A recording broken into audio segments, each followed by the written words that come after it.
Hi team, so what I'd like to go through with everybody today is how to use their Bizimply. So as you may be aware, Bizimply is our apps for logging into the payroll system, receiving your schedules, requesting time off.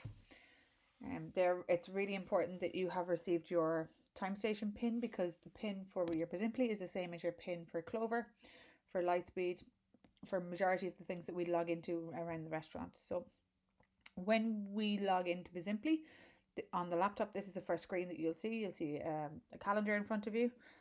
You'll see on your left hand side, you'll see your time station pin. Again, depending on the restaurant, you may only have one pin.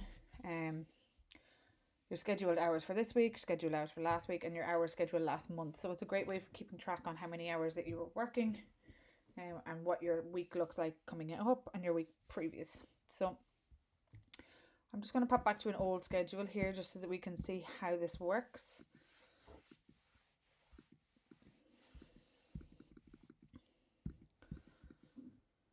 Okay, so as I come to look at the schedules here, I can see this has a little C beside it and a time. So if I click into that, it will tell me the restaurant that I'm due to be working in, the shift time, and whether I'm on the restaurant schedule, the bar schedule, the kitchen porter schedule, which schedule I'm on, where I'm working. So it's quite useful for knowing where you're going to be for that day.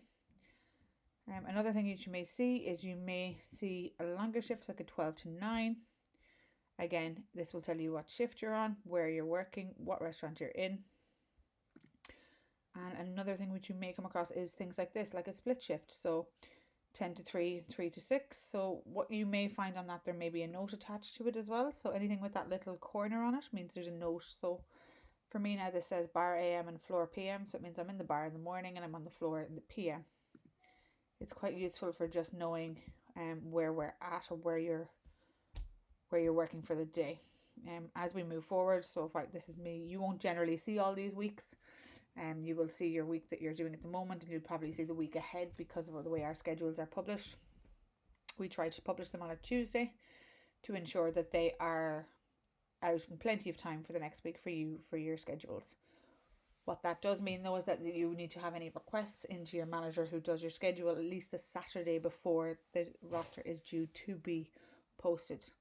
How do you do that? So with schedules, you simply come up to the top left hand side here called time off. You have put in a new request. A little bit of information on how what your request is. So is it a holiday? Is it other?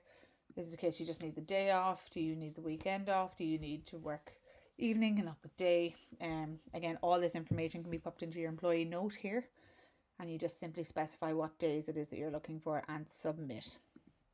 Again, it does say there that we need the 2 days before your schedule is due to be published. So again, the Saturday before the schedule is due to be published on the Tuesday. You will see any of your requests show up here. So any of the type, the dates, any of your note that you've popped in, how many days you're requesting, and what the status is of it. We endeavour to be back to everybody within the 72-hour period of putting in your request in order to approve or deny the request. Just to be aware that there is blackout dates, which are in your employee handbook, your standards training manual. They do specify the dates that will not be approved for holiday requests, such as Christmas week, bank holiday weekends. So just bear that in mind when you are putting in your request. If we go back to the schedules here, what you will see, if you have popped in a holiday request and it has been approved, it will show up as time off on your schedule. So as I said, unavailable all day is your normal day off. Time off is your request. You'll see that popping up there. And that is how you know it has. You'll also get an email to let you know that it's been approved or that it's been denied. Okay.